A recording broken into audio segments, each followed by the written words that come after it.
দেখতে পাচ্ছ মাছের সাইজটা একবার কমপ্লিট। 700 টাকা কিলো নিল তো, 800 টাকা কিলো, 800 টাকা কিলো। এরপর আমি পুরী আসলে জাল নিয়ে আসবো, পুরো পাশেই সমুদ্র, মাল তুলবো আর ভাজবো। দাদা কিলো কত যাচ্ছে দাদা? 750। ভেটকি কত করে দাদা? রূপচাঁদ মাছই আমি চিনি না, এসছি বাজার করতে। কিছু বল তুই। তুই চিনিস না? যা। এখানে সোয়াবিন গুলো দেখ কত বড় বড়, দেখছিস? দেখ কত বড়, দেখ হ্যাঁ পেটো বোমের মতো ঠিক। শঙ্কর মাছ। এই মাছের লেজ দিয়ে চাবুক তৈরি হয়। কি হয়? এই মাছের লেজ দিয়ে চাবুক তৈরি হয়। এই সাবাস। নিজে রান্না করতে গ্যাস না, হেডে একে রান্না করানোর কথা বলতে দরকার কি আছে? এটাকে দিয়ে রান্না করিয়ে নিচ্ছি। বাঙালি রান্না নেবো, কন্টেনার কিনবো, একটা কন্টেনার 50 টাকা করে দাম, মাল ঢোকাবো, প্লেট নেবো, রুমে খাবো, কম পয়সায় একদম। কত কমপ্লিট? 700-800। দেখো কলকাতার মতো কি দাম।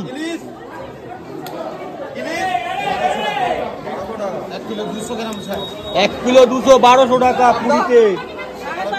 550 পাবদা। দেখো পুরীতে দাম দেখো। তোমার বাড়ির পাশে সমুদ্র, তাও মাছের দাম এত কেন গো? এর থেকে তো কলকাতায় সস্তা। জাল ফেলবে, মাল তুলবে।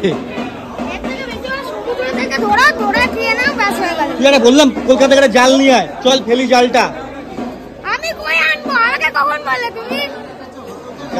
আমার জাল ছিল বাড়িতে, আমার জাল তো ছিঁড়ে গেছে, নতুন কিনতে যেতে হবে। আবার ওইটুখানি সময়ের মধ্যে কি করে আবার নতুন জাল কিনতে হবে তুমি বলো? চিনতে পারছেন এটা?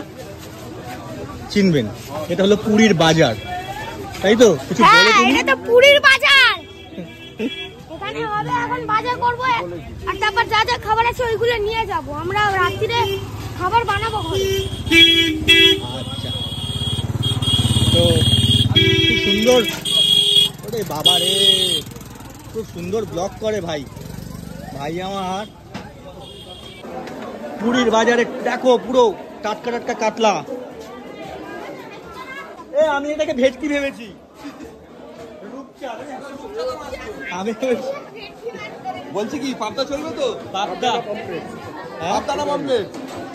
কিলোতে কপিস হচ্ছে 6টা 8টা। মাটন নিয়ে নাও 2 কিলো, কাজে দেবে।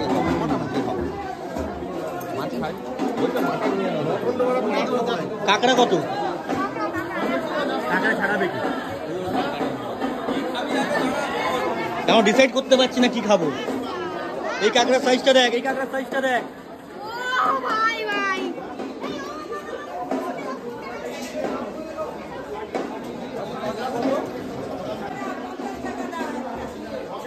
আচ্ছা আমি চিনি না, মাছ চিনি না।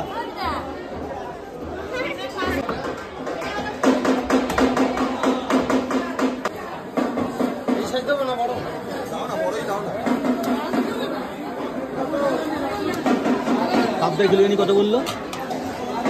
পাবদাটা কত করে নেবে? 550।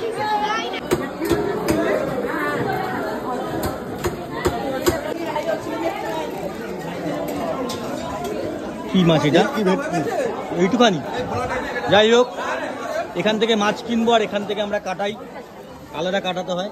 যারা মাছ বিক্রি করে তারা কাটে না। 40 টাকা নাও।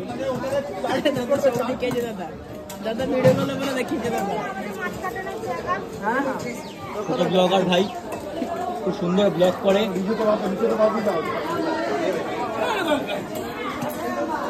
দিয়ে ঝাল করে দিও ওই দুটো, আর এটা একটুখানি। এখন আমি চলে এসেছি পুরীর বাজারে।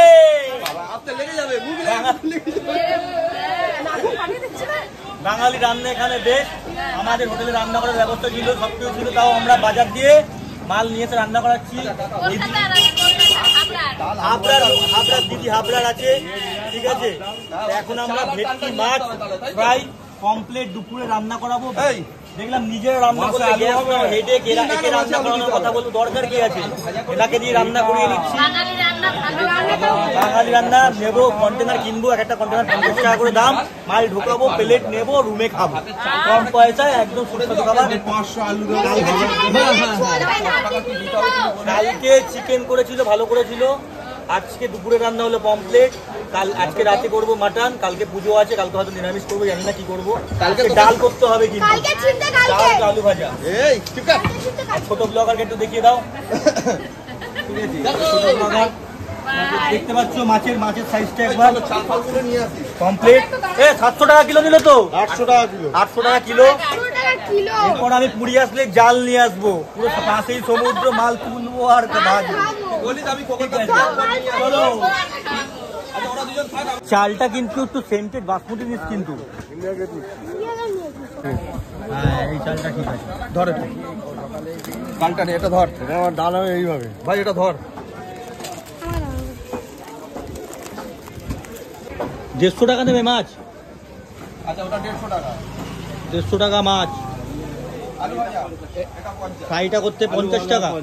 আলু ভাজা 50। আর ভাত করতে কত দিচ্ছ? 100 100 300 300 350 টাকা। টাকা 350 না 300।